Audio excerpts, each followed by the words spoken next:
steps up once more its support for Ukraine and the sanctions against the aggressor, that is Putin's Russia. For the first time ever, the European Union will finance the purchase and delivery of weapons and other equipment to a country that is under attack. This is a watershed moment. HRVP Borrell will present to you the proposal in a few minutes. At the same time, we are strengthening once more our sanctions against the Kremlin and its collaborator, Lukashenko's regime. First, we are shutting down the EU airspace for Russians. We're proposing a prohibition on all Russian-owned, Russian-registered and Russian-controlled aircraft. These aircraft will no more be able to land in, take off, or overfly the territory of the European Union. This will apply to any plane, owned, chartered, or otherwise controlled by a Russian legal or natural person. So let me be very clear. Our airspace will be closed to every Russian plane, and that includes the private jets of oligarchs too.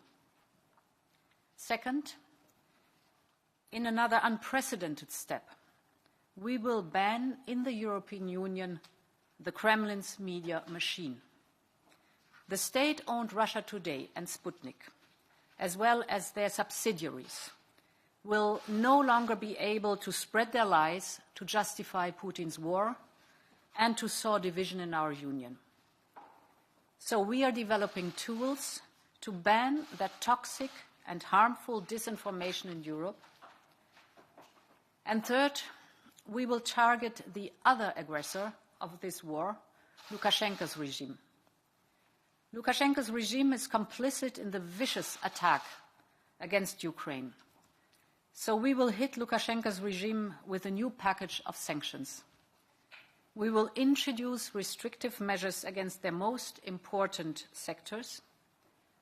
This will stop their exports of products from mineral fuels to tobacco, wood and timber, cement, iron and steel. We will also extend to Belarus the export restrictions we introduced on dual-use goods for Russia.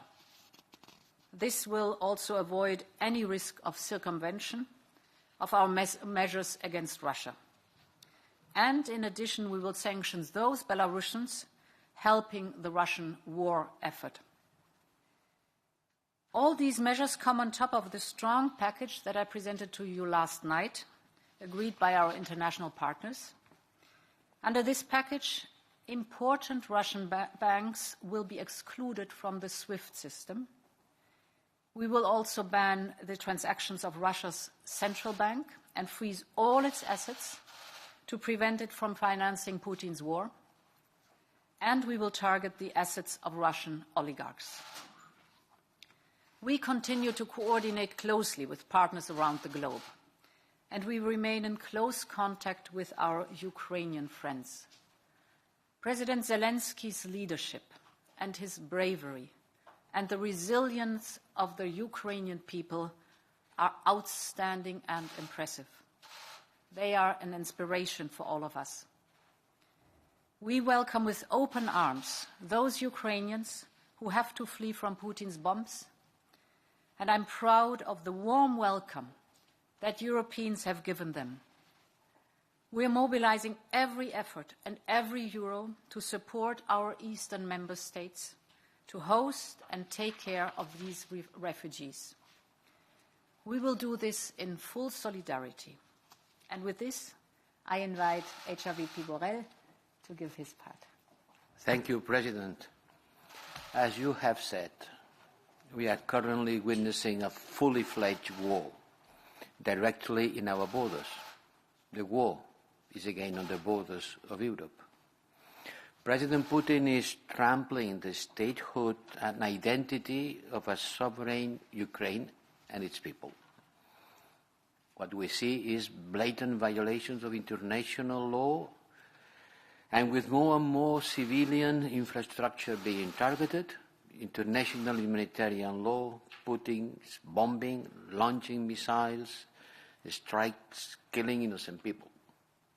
But the Ukrainian armed forces are fiercely fighting back and showing an heroic resistance to this invasion. It's a people and an army fighting against the invader. But the invader, Putin war is not only against Ukraine. We need to understand the gravity of the situation for us, for the European, and for the global security. This afternoon, Putin has announced that he's putting Russian nuclear deterrent forces on high alert. It's important to stress that the nuclear forces of Russia has been put on high alert. I just had a VTC conference with the G7 foreign ministers, and we were joined by Minister Kuleba, who informed us of the latest development on the ground and the Ukraine urgent needs. And I told him very clearly, you came last week, we asked for SWIFT and we asked for arms. And now we are delivering on both sides. We are doing everything we can to support Ukraine. We stand by Ukrainian people in practical terms. In 1 hour, I am convening for the 4th time in this week the European Union Foreign Ministers' Council for an extraordinary meeting, and following up the request from Minister Kuleba, Foreign Minister of Ukraine, I will today propose to use the European Peace Facility for 2 emergency assistance measures to finance the supply of lethal material to the Ukrainian army, as well as urgently needed fuel, protective equipment, and medical supplies. Another taboo has fallen. The taboo that the European Union was not providing arms in a war. Yes, we are doing, because this war requires our engagement in order to support the Ukrainian army.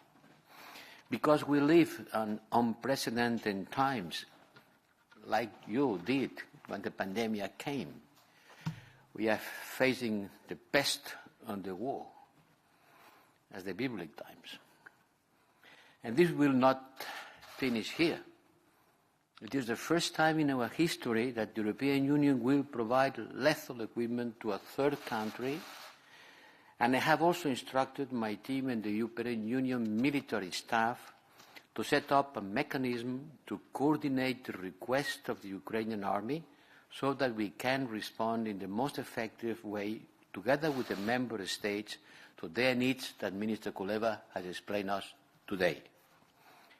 Today we will provide the political endorsement also of the European Union 27 member states to the overall package of measures outlined by President Von der Leyen that will pave the way for the swift adoption of all necessary acts. As just explained by Madam President, we will discuss with the foreign ministers the announcement of tough economic sanctions. SWIFT, the central bank. I will also put forward additional listings against oligarchs. We'll target the elite of the Putin regime, who benefit financially from the system. We will also reinforce our measures against Belarus, who have been facilitating the Russian assault against Ukraine. With these measures, more than half of the central bank reserve of Russia will be blocked. Also, more and more member states are announcing to close the airspace to the Russian airlines and aircrafts, and we will set a common approach together with the ministers. And finally, disinformation, because Putin doesn't want also only to conquer the land, he also wants to conquer the spirits of the people through toxic messages, through lies. The Kremlin and its supporters are engaged in a massive disinformation campaign in Ukraine, in our neighborhood, and in the European Union itself. And we have been fighting against disinformation since 2015 with the East Stratcom Task Force and the European Union Disinformation Platform, which, by the way, I invite all of you to visit. And today we are taking a crucial step to turn off the tap for the Russians' information manipulation in Europe by banning Russia Today and Sputnik from broadcasting in the European Union. We are killing the snake on its net. We will also continue working actively in Ukraine and in our neighborhood to fight the attempts to distort reality and to seed confusion and uncertainty. Let me close, Madam President, by underlining that we will continue to coordinate with the Ukrainian government and neighborhood countries and to do everything that we can to provide all the necessary support to the Ukrainian people and to put a stop to this senseless war. Thank you.